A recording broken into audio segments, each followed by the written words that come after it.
Live from the House of LeMay Makeup and Dressing Room. Here comes Amber, stop what you're doing. Here comes Amber, she's just doing what she can. Here comes Amber, cue the spotlight. Here comes Amber with 2 drinks in her hand. The matriarch of fashion, from sequins to her glasses, you can't look away. Ask her, does she do it? There's really nothing to it. She's got that feminine gaze. If you have a party, or if you're feeling naughty, call up the House of LeMay. Here comes your favorite gal. Here comes your queen. Here comes the talk of the town. It's Amber Live tonight. The music starts to playing. It's time for cabareting on Amber Live tonight. Ladies and gentlemen, please turn off all cell phones and get ready for your host, Amber LeMay.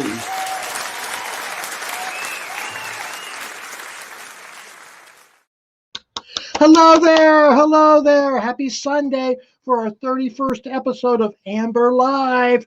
31 weeks. Have we really been doing it that long? Yes, we have. And thank you for tuning in tonight. Really, really interesting show. But first, I have to make an apology. I have to say the P word. Yes, apology. And I don't like to do that very often because I don't like to admit mistakes. But last week, I was in error. We had a great show last week, the Leaf Peepin' Cider Sippin' Review. And our friend Jack, who's our comment person here on the show, did a wonderful job, did a beautiful song. And there he is in his coconut bra. And I made some silly flippant comment afterwards saying, oh, in commemoration of National Coming Out Day, Jack does a song. That was stupid. I'm sorry. Jack was not coming out. Jack does not need to come out because Jack is not gay. All right. That was just something silly I said. But Jack is single and is looking. So if you are interested in our friend Jack, just write us a message there at Amber Live and I'll see that he gets it. All right. Pictures are welcomed. So yes, thank you. So end of apology. Okay. I'll try not to be flippant again. Yeah, right. All right. Well, let's check in with Russell to find out what the heck's going on. Hey, Amber. I don't know how we're going to stop you from being flippant, but okay. Yes. Oh, my goodness, Russell.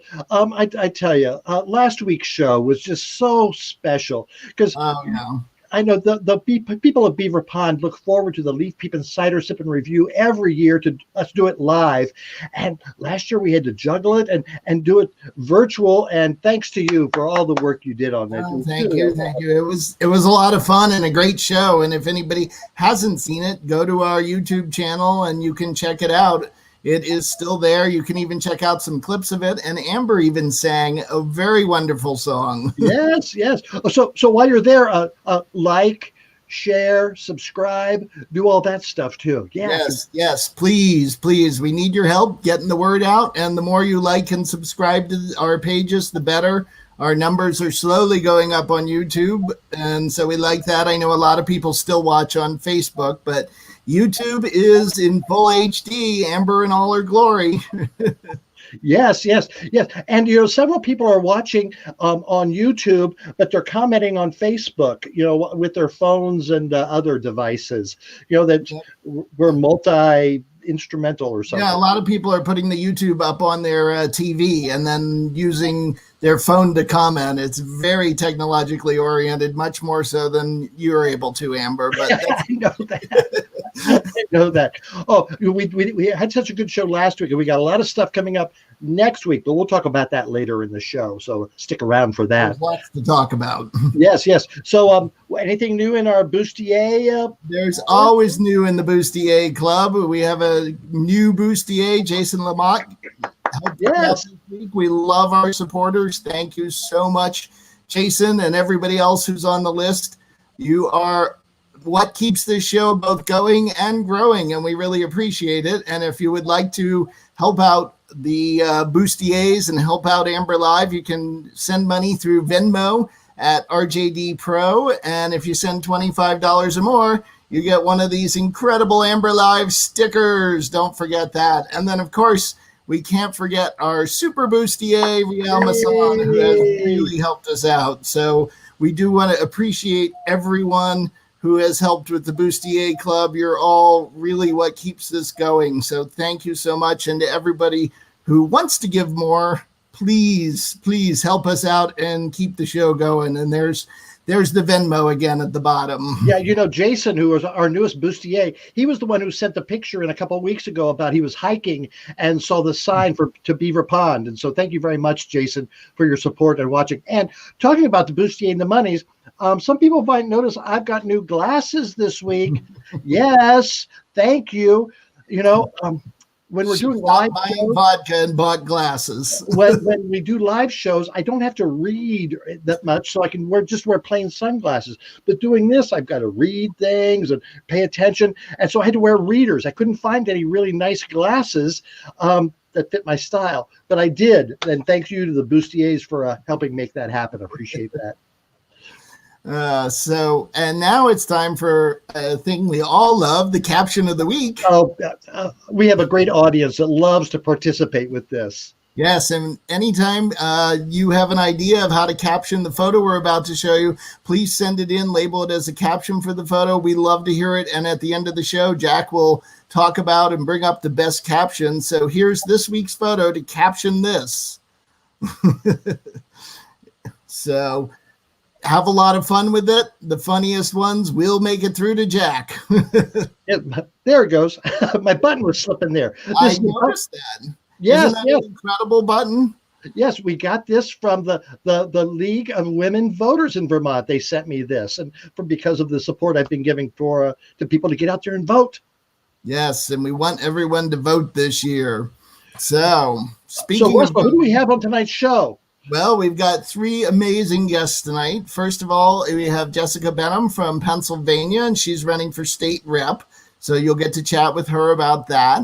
And then we have your friend and mine, Chris Caputo, and he is in Wilton Manors, Florida. So we are reaching all over the place, and he's running for city commission this year. And then finally, we have David Zuckerman from Vermont, who is the lieutenant governor and the Democratic nominee for governor. So you'll get to chat with all of them tonight and hear what they have to say, Amber. Yeah, and it's not just about, their issues or anything. It's, why do they run? What's going on in their part of the country? And so, it'll be fun. If you have any questions for people, bring them in the comments and we'll try to slip them in. So That sounds great. And one more thing, Russell, and what's that? If you would like to join our quiz tonight, just send an email to amberlemay@gmail.com and you can join the three candidates and Amber and take the quiz, or a trivia game, I should call it, and have a lot of fun with that. So just send me an email and I will send you the link to get into our studio and then you can play along. Yes, that'll be fun. That will be fun. So thank you very much, Russell. We'll catch you later on in the show. Have a fun show.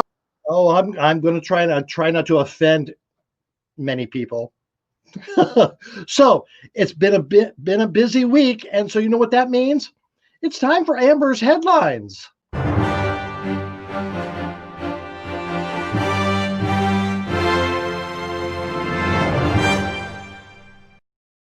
Yes. So this week, instead of a debate with two old men yelling at each other, we got two town hall meetings with one old man yelling at Savannah Guthrie. Yeah. President Trump dropped out of the second debate and then decided to hold a town hall on NBC the same night Biden was going on ABC. The result was more Americans watched Joe Biden give thoughtful responses to questions from voters, rather than watch a clown car crash into a dumpster fire. For her part, Savannah Guthrie did a fantastic job calling the president a crazy uncle to his face for not disavowing the QAnon conspiracy group. To be honest, calling the president a crazy uncle to his face is probably something the rest of the media should have been doing all along.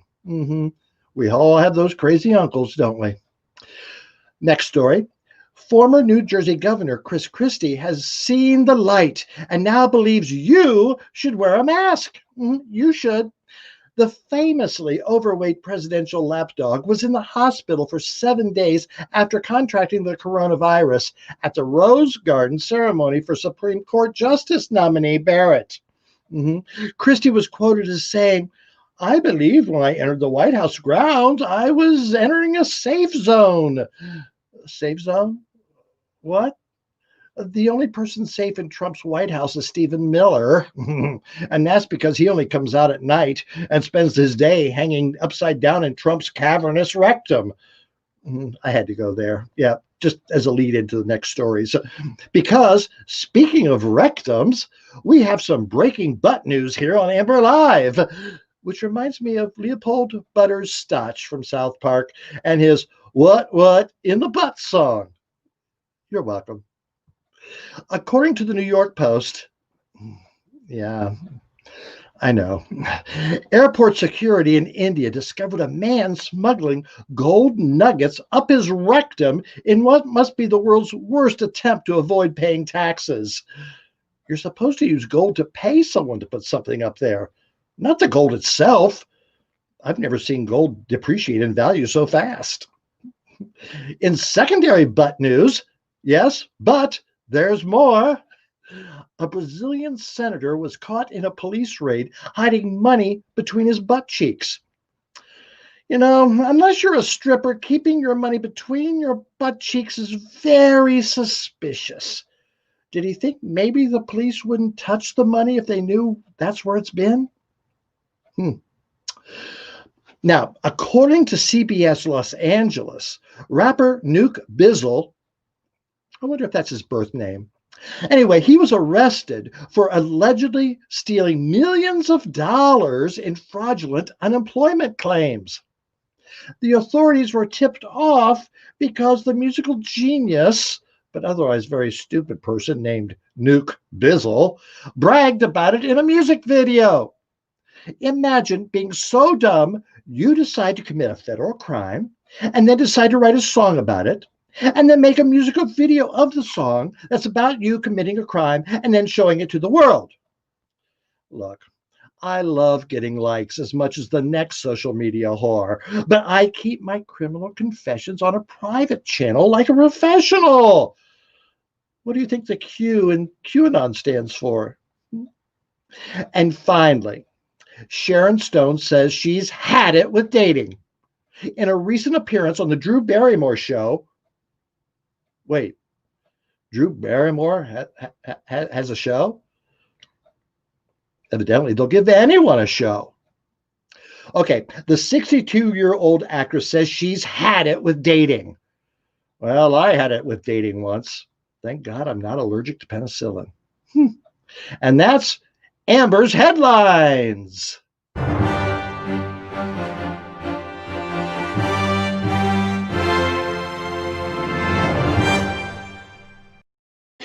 So let's get on with some politics. Now, yes, we do have several candidates on tonight.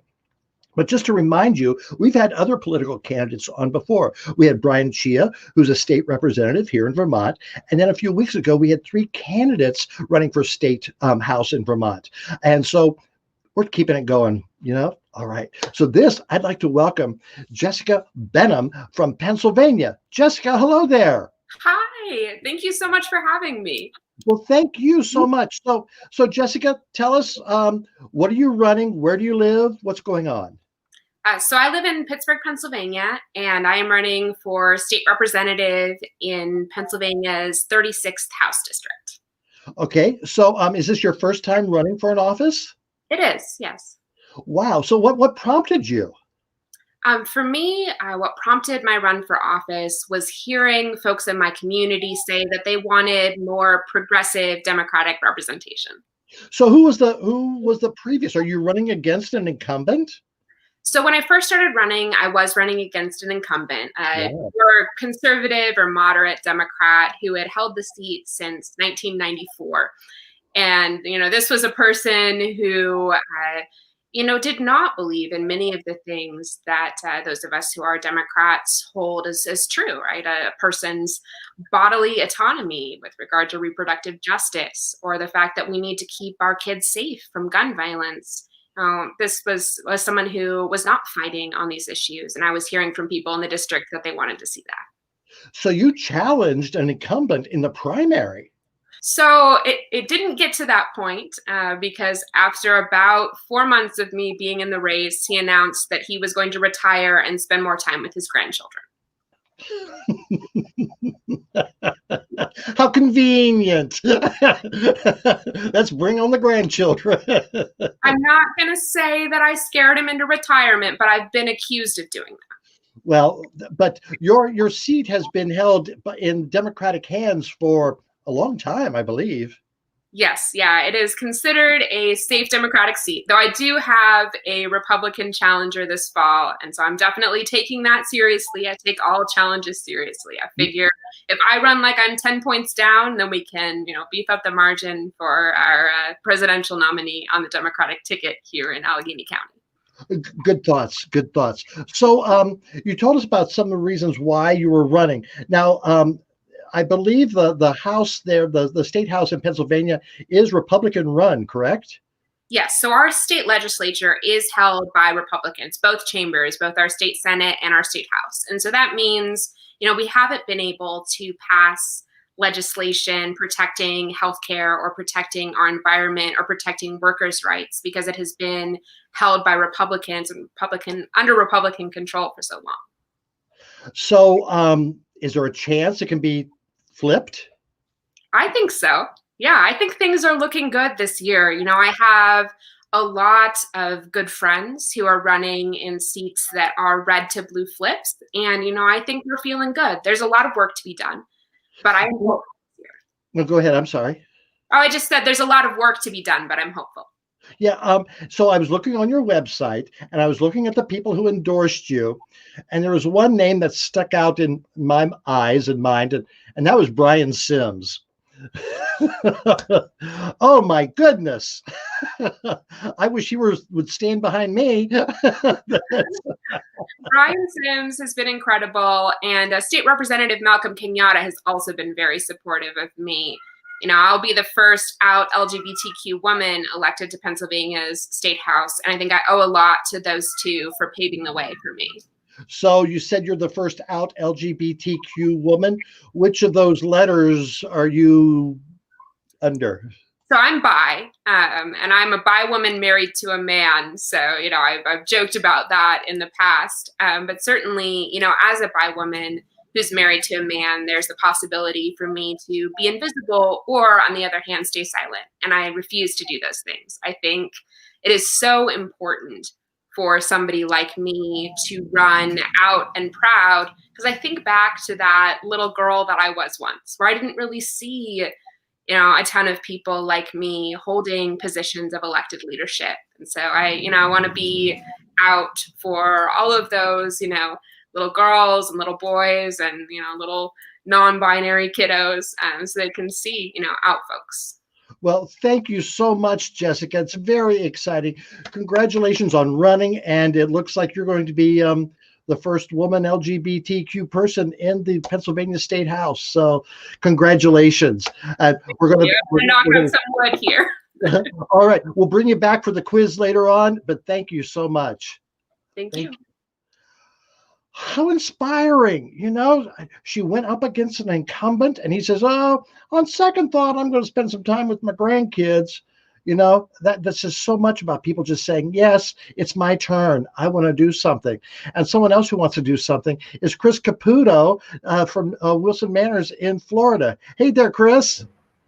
Hey, how are you? It's great to see you again, Amber. Nice seeing you, Chris. So first of all, tell us about Wilson Manors. What's that about? So it's actually, for those that don't know, it's pretty much the gayest place on earth. People don't realize it, but per capita, we have more gay couples than I think even San Francisco, if I'm correct. It's definitely fabulous. We'd love for you to come down and spend some time with us, Amber. Oh, don't be careful what you ask for. Oh, I have spare bedrooms, or we could share about, whatever works. Oh my goodness, Chris. So you're running for a city commissioner? What's the title? That's right, city commissioner. So what do they do?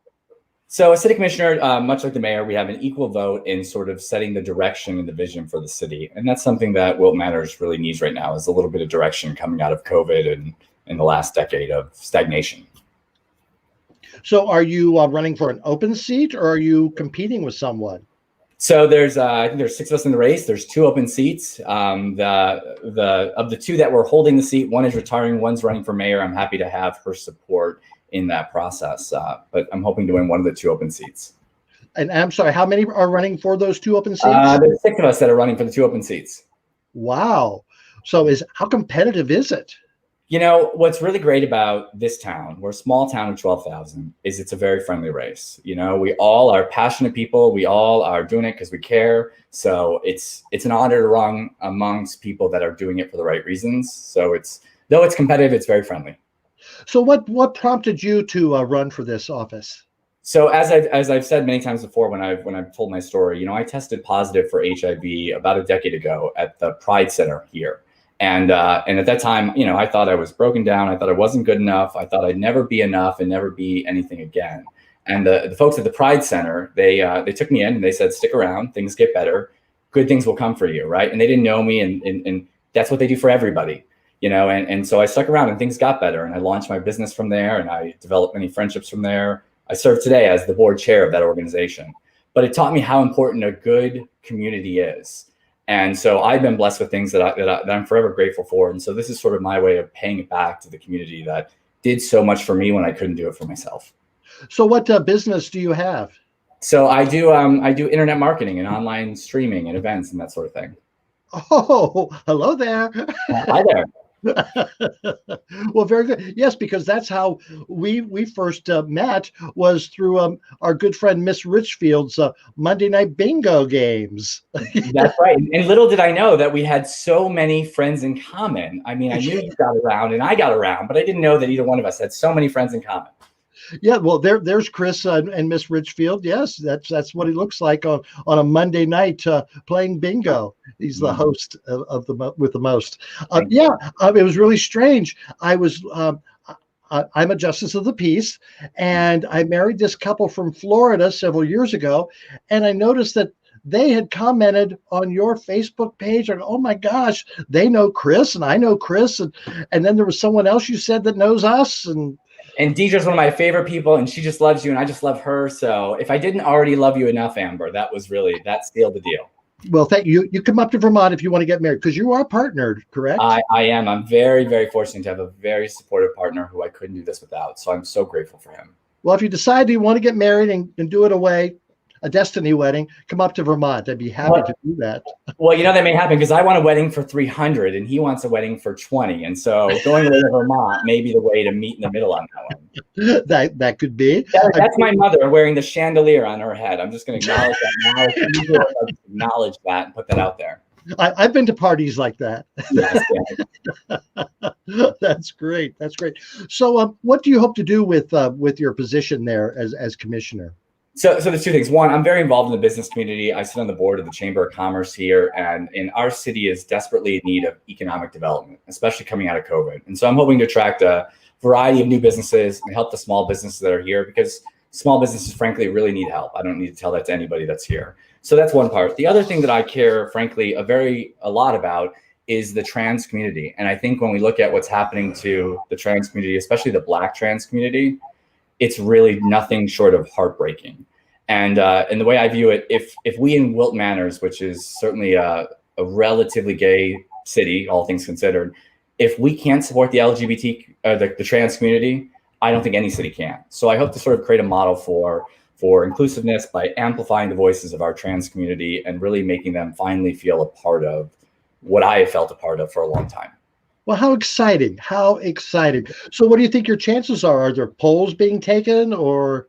So, you know, in all of the unofficial polls, I'm in the lead, but I've learned, this is my first time, that it's not over until it's over. And so I'm working really hard. So I appreciate all of the support of everyone who's coming out for me. It's really heartwarming. And I use the chance to encourage anyone who's thinking about getting involved in local politics. You know, it makes a big difference in ways that you don't know, and people will come out of the woodwork to support you if you're doing the right thing. And so everybody should do it. I'd strongly encourage it. And I'm so grateful for those that came out to support me. Well, thank you so much, Chris, because it really means a lot to encourage people to do that. And Mark, let's talk about quarantine, okay? Chris, thank you so much. And Thank you. Come back later on for the quiz. I will. Yep. Thank you so much. Oh, my goodness. How exciting. These people just saying, yes, I want to be involved, and they're running for office. You know, next year, 2 years, 4 years from now, think about it. You get out there and people will follow you. Whew. All right. Russell, come back in here. Hi, Amber. Oh my goodness. Wasn't that so exciting? So much nice energy coming from both of those guests. Oh, incredible guests. And Chris always has nice energy. Every Monday night we get to spend time with him. Mm-hmm. And Jessica, what a great story. And it is. Yeah. That the bingo Monday nights, we have a group that Zoom together and watch bingo, and I'll go at Chris and make comments. We have a lot of fun.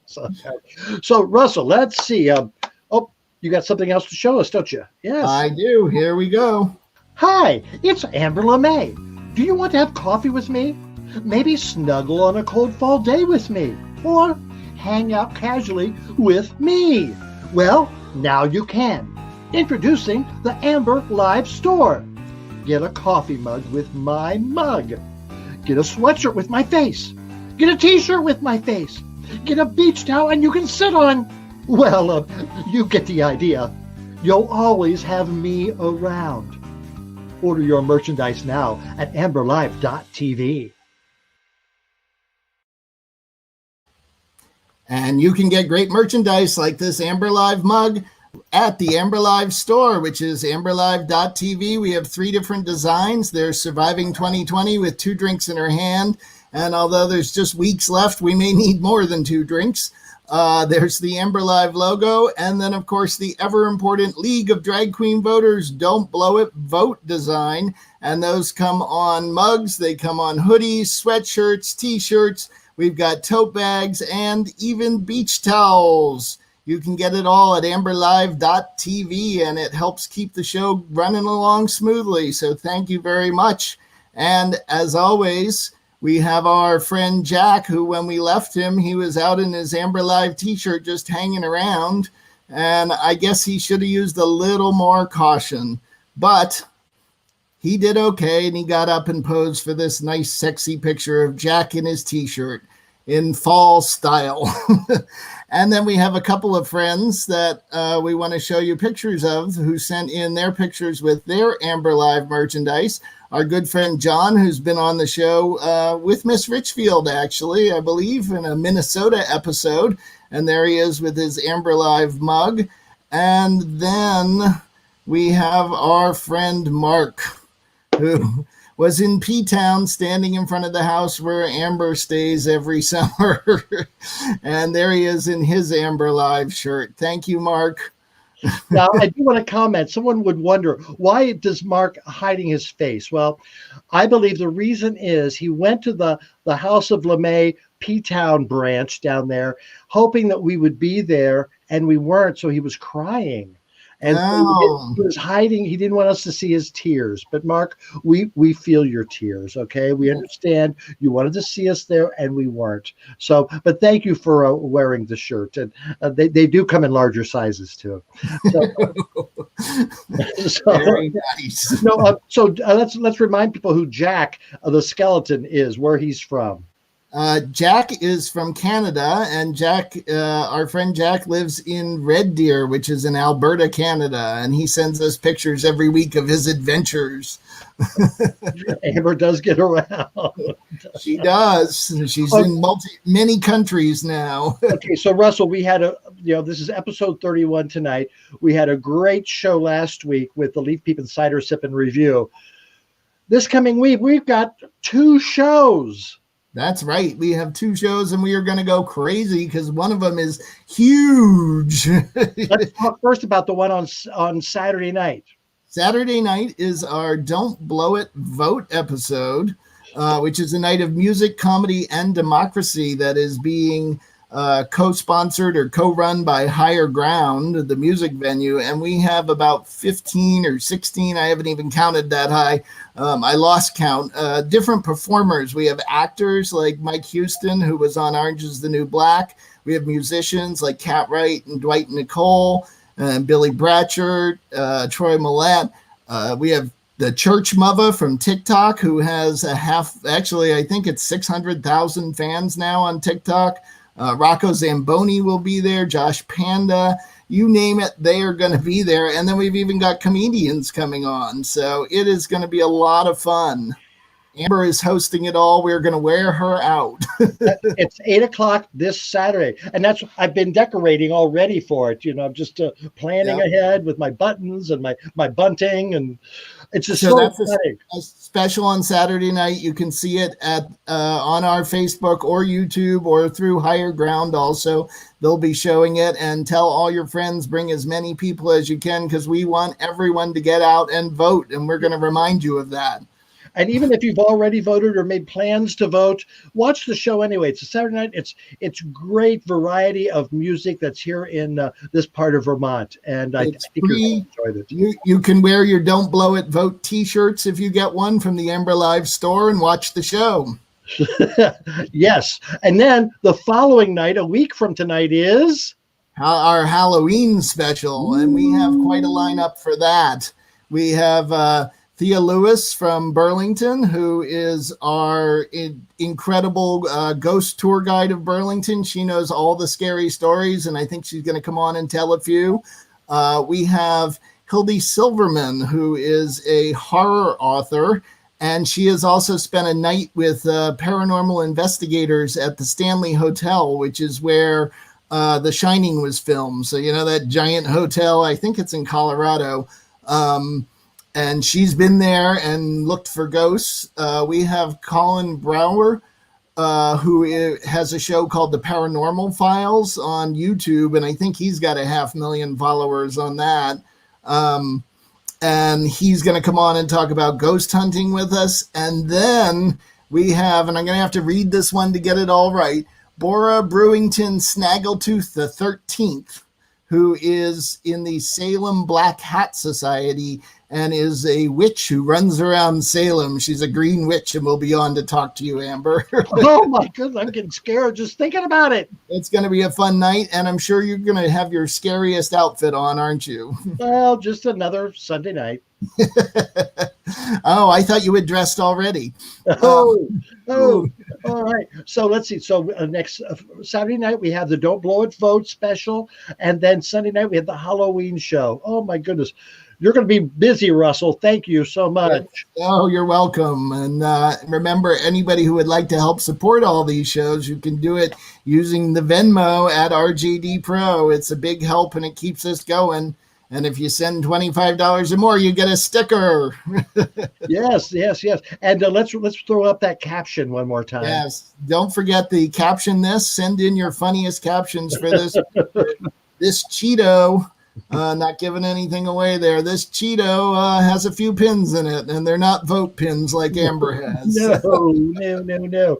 And one more time, if you're a single woman, or you don't have to be single, if you're a woman and interested in meeting up with our friend Jack, just send us an email right there, and we'll try to hook you up. All right. I can see Jack in the green room laughing at you already. We'll have some explaining after the show, Amber. All right. Well, thank you very much, Russell. Thanks, Amber. All right. So you know what time it is now?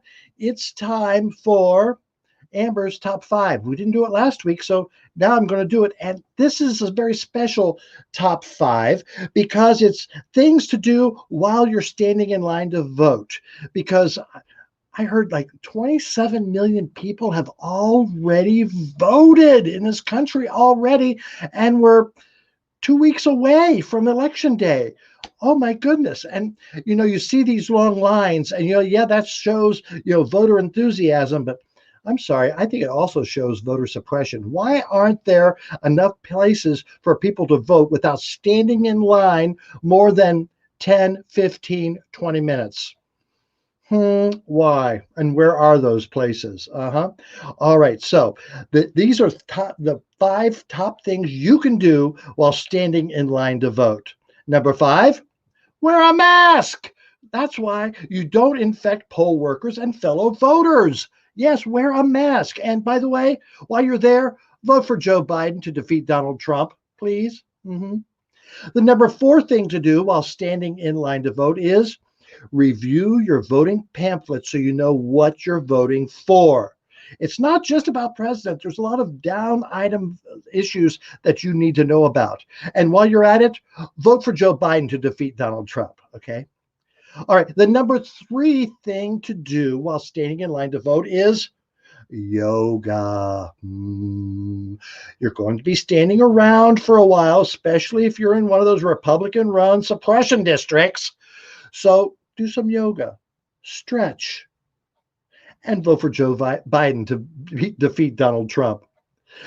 Number 2 thing to do while you're standing in line, avoid engaging in conversation or shouting matches with any and all militia members, white supremacists, and Trump supporters. I guess that's an oxymoron. And also vote for Joe Biden to defeat Donald Trump. And the number 1 thing to do while you're standing in line to vote, vote! Vote for Joe Biden so you can go home proud knowing you helped defeat Donald Trump. Oh, the worst president in our nation's history. Oh my gosh. 2 weeks. 2 weeks. And you know what? In Vermont, we have great candidates. And one of the best candidates I've ever known is running for governor as the Democratic nominee. He's currently the lieutenant governor of our state. Please welcome David Zuckerman. David. Hey, how are you? I'm doing fine. So good to see you again. It's great to see you. I miss being out. I think the last time, we were on the show the last time I saw you. Yeah. But before that was at 3 Needs, out having a beverage. I think we were talking about voting. We were talking about supporting, I can't remember if it was Planned Parenthood or another organization. It was the Ronald McDonald House. Ronald McDonald's house. That's right. Yes, so it's good to see you again. Mardi Gras celebration, and I know Joshua Beaupre was there. He's a good fan of the show. That's right. We are. Yes, that was my last public appearance, I believe. Yeah. Well, I've had a few since then, admittedly, but not with any closeness like that. We've all had to stay spatially apart and so forth. And I saw, actually, you just mentioned Mardi Gras. I think in your opening salvo of the show, you had a picture from Mardi Gras as well. I think I remember that outfit that year because we were certainly in the parades many times together. Yes. So David, you're currently lieutenant governor. You're That's right. running for governor. Where did your political history start? You were a state representative, weren't you? Well, it even maybe, I guess, started before that. I was a really active student at UVM. I was organizing Earth Day in 1990 as an environmental studies and chemistry major at UVM, and just really was very active on campus. And I thought the political world was just not worth being involved in. It was all corporate taken over. It didn't matter which party, and politicians just told you what they thought you wanted to hear. And I saw Bernie Sanders speak in 1992. And there was someone, whether people watching this like him or hate him, they know that he says it pretty straight up what he believes. And I just always felt that someone who would just get up and say what they believed and said, vote for me or not, but here's who I am. And when you get me, you're going to get me all the way, and I'm going to go fight for those things. And he just inspired me on the issues, on his straightforwardness. Volunteered for him. And then, I ran, and I was asked to run in 1994. I did lose by 59 votes. But then I won the next time around. And that was for state rep, correct? State rep? Yeah, 14 years as a state rep. That's right. And then eventually I had to leave that because my wife and I bought a farm. Then we moved our farm from rented land in Burlington out to where I am now. And then a Senate seat opened. And I served 4 years there, and now 4 years as lieutenant governor. And some insanity got into my head, and now I'm running for governor. Wow, David, that is so cool. So, and Bernie, those times when you heard Bernie talk many years ago, has he changed his song? I think everybody watching knows that his song has not changed. I don't think his look has changed either. The guy doesn't change. He's incredible. But no, he still is just an incredible inspiration for me. And I just figured out something the other day. I believe, I could be wrong, but I believe I've been endorsed by Bernie more times than any other candidate in the country. This year is my 13th campaign. We won't talk about whether that number's lucky or not, but the 13th time I've been endorsed by Bernie Sanders. Wow, how exciting. So, David, you've run 13 times, or this is your 13th time. Actually, I just realized I lost one. So it's my 14th time. I'm not on the 13. I'm going to win. So, Yeah. What's different? How have you adapted to today? Wow. Well, certainly this whole election has been completely different. I was the first candidate in Vermont that suspended in-person events right in those early weeks of March. We just realized, okay, it's very clear that close contact is not going to work out. So we've gone remote, just like this, a lot of online stuff, which makes it really hard. I mean, I really like to go to the summer fairs and festivals. Vermont has so much going on in the summertime. Chris, if you ever get up here, or if you come up, for your wedding, you'll just love it in Vermont in the summertime. And none of those events are happening. And so that's been really hard. On the other hand, I can go to a meeting in one corner of the state and 2 minutes later be at a meeting in another corner of the state. So that's a little easier. But really, just trying to reach people through the electronic medium and the flat screen is definitely trickier. But turnout's going to be up this year with, all of the garbage that this president has spewed over the years. People are really excited to vote. Increased turnout is going to probably help me out a lot. A lot of younger people are going to vote. I'm also a farmer, for those that don't know. And so I've been out of the farmer's market, and a lot of students are coming by and they're voting in incredible numbers for the first time, way more than I've ever heard young people voting. So it's exciting. So David, yes, you are a farmer, and I know I've seen you at the farmer's market for many years. Sure. What vegetables do you grow on your farm? We grow, I don't know, 50 or 60 different vegetables, everything that you're used to: tomatoes, zucchini, lettuce, spinach, corn, peppers, eggplant. Then we grow funky things like kohlrabi and celeriac, which is also known as like celery root. We grow carrots and beets, sometimes golden beets and regular colored beets. We like diversity on our farm. So we grow all kinds of different stuff. We also have pigs and chickens and laying hens. So it's about 20 acres of vegetables. And actually right now in the coolers, we have, 80,000 pounds of food in storage for the winter to sell. And, got a great crew. My spouse, Rachel, has been working her butt off, especially since I'm running for office. It's a beautiful, beautiful place. So I know I've been to some of your campaign functions where you handed out carrots. Yeah. It was it was a strange thing that came about. My first year here, where we live now, I went into the July 4th parade and I was thinking, what could I give out? I didn't have candy that day. It was already like 2 p.m. It was a parade an hour. Like, grab some carrots, we'll cut them up. And I thought it'll either be a successful thing or terrible. And thank you, Serena. So it turned out that I was behind another farm who was handing out garlic scapes, which are tasty when they're cooked up in a dish, maybe. Raw, they're pretty strong. So I think my carrots were a successful hit behind the scapes, but also kids loved them and parents were thrilled. So we started handing out carrots in parades politically at all kinds of events. And it's been something that now, between the ponytail and the carrots, anywhere I go in Vermont, they're like, you're the carrot guy. And I'm like, I'm also your lieutenant governor. They're like, that doesn't matter. You're the carrot guy. So it's fun. All right. You mentioned your ponytail. All right. For people who don't know you, you do sport a ponytail. How long have you had the ponytail? Well, interestingly enough, what you're about to talk about, so I won't say what it is, we put up on social media, and a friend of mine from high school 30 years ago said the last time she remembers seeing me without a ponytail was in high school. But I did shave it once 12 years ago. We raised money for local youth groups. We raised over $5,000 for disadvantaged youth programs around the state. And I auctioned it off by the inch. So the more people would donate per inch, the more incentive I had to cut more off. And so we cut off all of it and raised about $5,000 12 years ago. So you have had, I don't know if it's a contest, you had some event. Explain what you've done with your ponytail. Well, we decided that campaigns, while very serious, and the issues that we're covering are incredibly important, from rights and equal rights to the climate crisis to civil rights and so forth, that we'd also have a little fun. So my campaign team, when they heard that I'd done this other shave and raised 5,000, they said, "Wait a minute, why don't we do something to raise money with your hair?" So we had the Pony Up for the Ponytail competition. And we said to all of our email lists, we said, listen, if you think David should cut his ponytail in order to be a more professional looking governor, you donate on the cut side.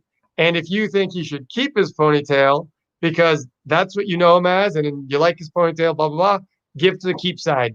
So we had people donating on either side as a competition to see what would happen to my hair. Because frankly, the length of my hair is irrelevant compared to the matters of issues that are being dealt with right now, from immigration to marriage equality to the Supreme Court to civil rights to economic injustice. And so we thought, let's have some fun in this campaign. So what was the verdict? The verdict was announced earlier today on my Get Out the Vote event with Bernie that we had nationwide, that the verdict by 3-1 was to keep the ponytail. So I was ready. I was in the studio, or in my office, sitting right here in my studio.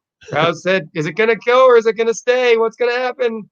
And they told me it was going to stay. So I get to keep my hair. And thank you all the donors who helped out at zuckermanforvt.com to help raise money for the last couple of weeks of the campaign. So David, my crack investigative team here at Amber Live has come up with a story that Governor Scott was getting a little jealous of your ponytail. So he did a survey of whether he should grow one or not. And this is what we came up with. Wow. Yeah. So, no, I don't think so. I was going to say, give me some votes. Mine or his is better. Which one? I'd say yours is, David, by far. All right. Good. But David, thank you so much for joining us and good luck on the campaign. So, all right, come November 4th, whatever, you're going to know if you're the next governor of Vermont or if you're out of a job. Well, this is true. As of January, I will either be the governor of Vermont or I will no longer be in public office. Hopefully I'll be the governor. We have about a third of Vermont already voted. We have about 130,000 ballots are already cast. And hopefully, another couple hundred, 260,000 more will come in, and we'll find out on November 3rd whether I'm going to be governor or I'm going to return to being a full-time farmer and be with my spouse on the farm, and we'll see what happens. Well, I know we have, whatever happens, that you have a great future ahead of you. Thank you, David, very much. Well, thank you. It's always fun, Amber. Oh, it's time for our quiz now. So let's bring back Chris and Jessica. Do we have any other guests, Russell, for this? I don't see any. Yeah. Looks like Brian Chena joined us. Oh, Brian, introduce yourself, Brian. Hi, I'm Brian Chena. And that's not enough, Brian. You're a state rep as well, and you're awesome. I'm a state representative and actually in the seat that David Zuckerman used to hold a long time ago. Oh, how exciting. Well, welcome back, Brian. Brian was one of our earliest guests on the show. Thank you so much for coming back, Brian. All right, so the quiz tonight is, I'm going to give you some names. Are they either a politician, a drag performer, or both? So 1 is politician, 2 is drag performer, and 3 is both. All right.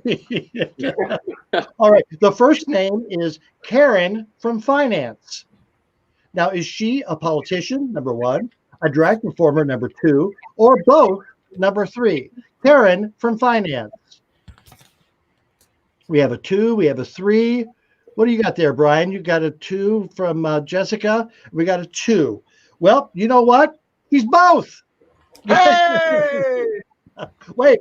Oh, nope. She's a drag performer from Sydney. She's the premier corporate queen.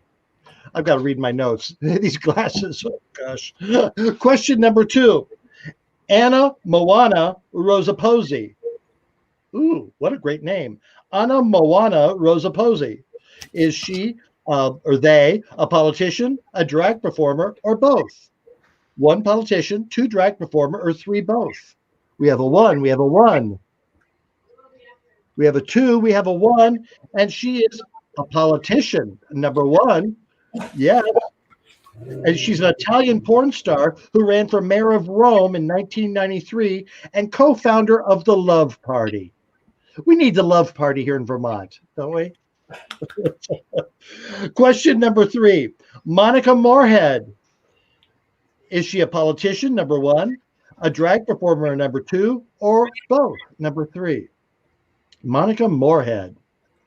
We have a 3, we have a 3, we have a 2, we have a 2, and she is a 1. She's a politician.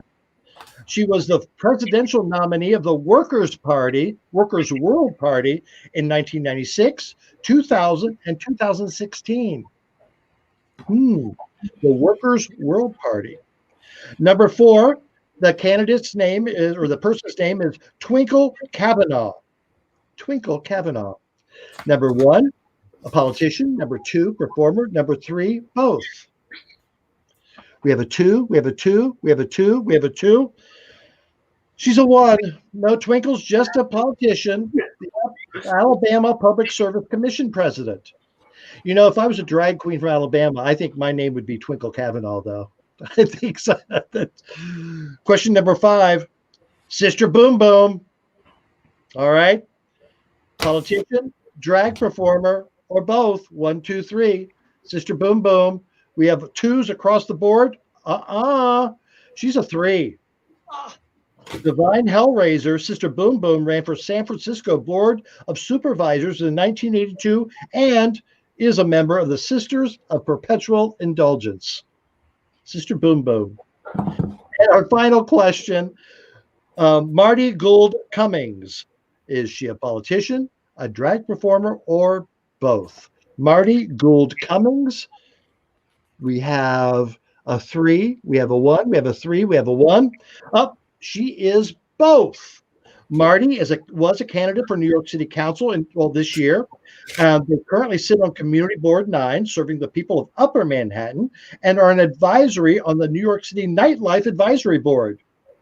Marti is the founding president of the Hell's Kitchen Democrats in New York City and co-chair of Drag Out the Vote, which I am an ambassador of, Drag Out the Vote. And you'll be hearing more of them next Saturday night at our Don't Blow It Vote special. All right. Well, thank you very much, guests. David, Jessica, Brian, Chris, thank you so much for getting into the political campaign, for running, for representing your thoughts. Oh, my goodness. Thank you so much. We appreciate it. Thank you. Thank you. Yes, thank you so much. Oh, my goodness.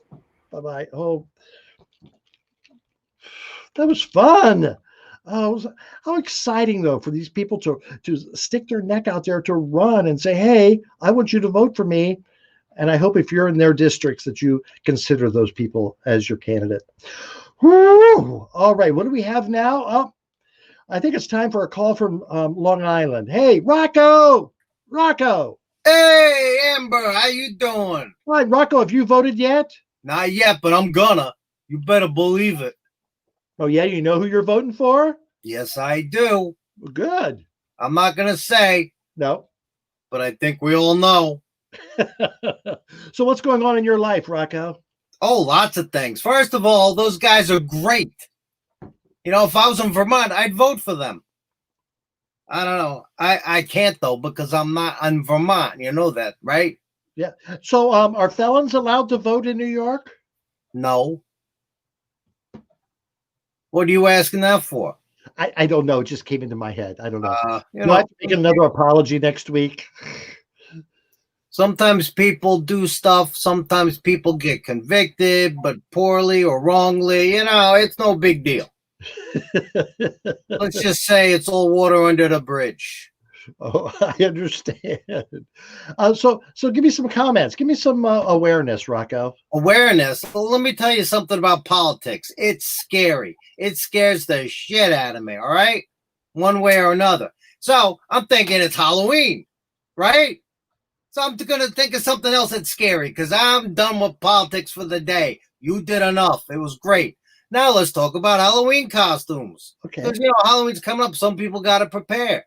It can't be one of those things where you just slap some things together and say, look at me. I'm Attila the Nun, which I did one year. I dressed as a nun with a fur vest. I was Attila the Nun. Or you could dress as like, you put on one of those Girl Scout outfits, the brownies. If a guy does it, he's a brownie with nuts. It works. But anyway, I've been thinking a lot of costumes are a little too normal lately. Like with kids. I mean, who wants to see the kid dress up as Luigi or Mario again and again? Hey. So, I mean, if you got two kids, this works out great. Have one dressed as a booger, the other one is a tissue, and you can Velcro them together, It's a thought. The other one, if you got two kids, is have them dress as a man cut in half. One kid could be the top, the other one could be the bottom, and they could be running around. All right, this isn't all gold, okay? I'm just thinking here. What else do I got? I got to look at my notes. What the hell So is we talking about kids. Are you talking about your nephews and nieces? Oh, yeah, my nephews and nieces are going as Luigi and Supergirl. I didn't pick the costumes, but I'm going to cherish every moment of it, I guess. Now, is your nephew going as Supergirl and your niece going as Luigi? It's always possible. Who knows? This is 2020. Everything's fucked up.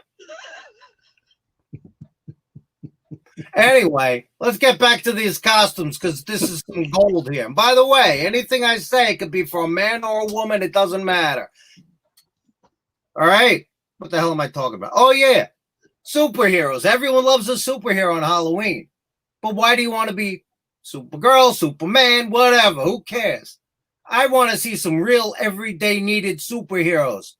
Like Super Toilet Paper Retriever Man. That guy's going to be coming in handy. You're sitting in the toilet and there's no toilet paper. Who are you going to call? Super Toilet Paper Retriever Man to the rescue. Boom. Perfect. Anyway, also, what if also, the door? What? Do you lock the door? How do they get in if you lock the door? They're a superhero. They got their ways. Okay. I don't know what it is, but they got their ways. Okay. Another one would be, what the hell am I talking about? They're a super pickle jar opener man. You got a jar you can't open. Hey, super jar opener dude. And he opens a jar. No, I think that's called just a man. What do you know?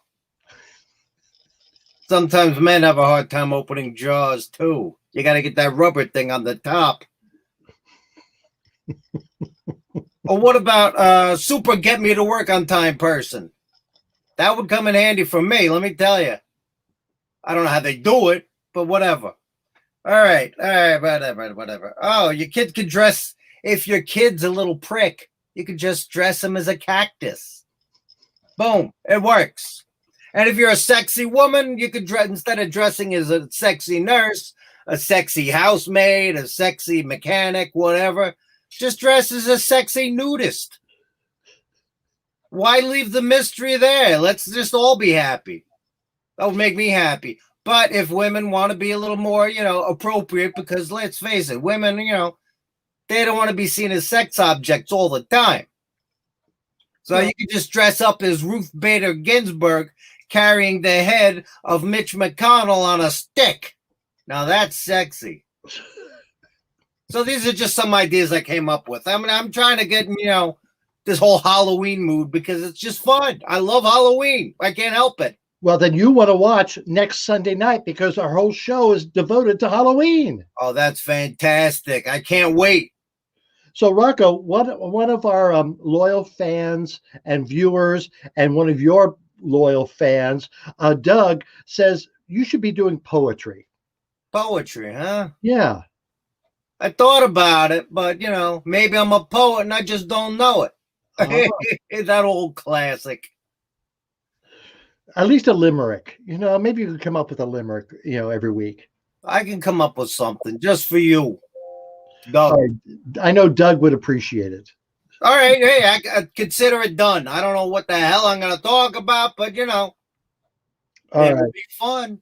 Well, Rocco, thank you so much for stopping by this week. We'll see you next week. Yes, you will. All right. Thank you, Rocco. Whew. All right. It's Ooh, it's coming up to 9 o'clock. So, yep, we've been here for an hour. So let's bring Jack in to find out what's Jack. Amber. Hey, have we gotten any comments yet? Have you gotten any dates? No one has sent me anyone's email addresses from your fans' daughters or nieces. It hasn't happened yet.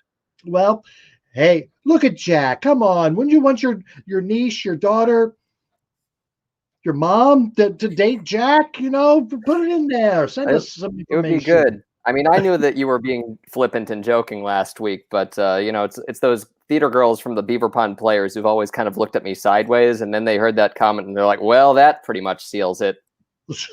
and then conversely, we got a lot of emails towards Russell who were wondering about what my address is up in Harlem and what the real estate is like in Harlem, but not from any of your single female fans. That neither of the two of them. So Jack, what did we have this week? What did you comment on the show? Can we get that picture back up for the caption contest? We got "You look fabulous, Amber." We also got from Steve Lanza, who says, "Oh look, an orange prick." I got another good one here. A Trump voodoo doll from Rial. Mm-hmm. And speaking of voodoo, I got one more. Serena says, "Voo don't." Voo don't. And there we have it. Another week in the bag. Well, that's great. Any other observations from the show, Jack? Yeah, I thought that you had a really great batch of politicians on the show. It was cool to see people from various parts of the country. You got Florida, you got Pennsylvania. That's it, Florida, Pennsylvania, and of course Vermont. But that's where you are. So kind of looking forward to this next hurdle of election day and seeing what happens next. I think that's what we really just need more than anything is to move forward and not to move backward. Yes, let's go. Let's move forward and bring Russell in. Russell. Hey there, Amber and Jack. Hey. I'm back. Another good show, Russell. Thank you so much. Thank you for making it a lot of fun. All right, so this coming week, we've got Saturday night, we've got Don't Blow It Vote, 8 o'clock Eastern. Oh, a great night of music, comedy, democracy. It's going to be fun. So get your popcorn, get your cocktails, and clue in and watch that. That'll be fun. And then a week from tonight is Halloween. On Amber Live. Spooky. That will be a packed, spooky show. And I know, Russell, Halloween is your favorite day of the year. It is. I love Halloween. And normally on Halloween, I would be doing a haunted house raising money for a fire department up by West Point in Cornwall and Hudson. But we're not doing it this year for safety reasons. So you're stuck with me. So and everybody gets to enjoy our Halloween episode instead. Okay. And if you would like to support us and the Halloween episode and Don't Blow It Vote, don't forget you can join the LeMay Bustier Club and send your support to Venmo at RJD Pro. And we really, really appreciate it and want to thank everyone who does help us out, including our Super Bustier Rial. So thank you all who do help. And also, if you would like, you can go to the store at amberlive.tv and get all kinds of incredible products with these logos on them. And we're working on some new ones eventually. So it will just keep growing and growing. And Jack has his mug. I have my mug. And I think Amber's even got her mug. Look at that. Clink. Cheers. Cheers. All right, guys. Thank you so much for another great week. Thank you, people, for watching. Thank you, Johnny. Great show. Don't blow it, vote. You got it. All right. Thank you so much. Thank you. Ooh. All right. Yes. Thank you so much again for the candidates who came on to talk about their issues and just how they want to help the world. You can help the world too by voting. Yes, vote early. If I plan on voting the day of because I like doing that. But if you want to vote early. Just make sure you vote. We all know someone. Yep, Russell. Amber, finish your voting thought, and then we have one last. I just want to say we all know someone who says, yeah, I vote, but you know they don't. Get their butts into their vote. Yes, Russell. We have a video about voting. Oh, Yep, here we go. I think we can all agree that 2020 has been interesting. This election season, you don't have to choose between your health and your right to vote. To help protect the health of my neighbors, friends, and the poll workers, I am voting by mail. Every Vermont voter will receive a ballot from the Secretary of State's office. Once you've voted your ballot, seal it in the voted ballot envelope, complete and sign the certificate on the envelope's front, and return your ballot to the town clerk. I don't normally vote during a global pandemic, but when I do, I prefer voting by mail. Vote early, my friends.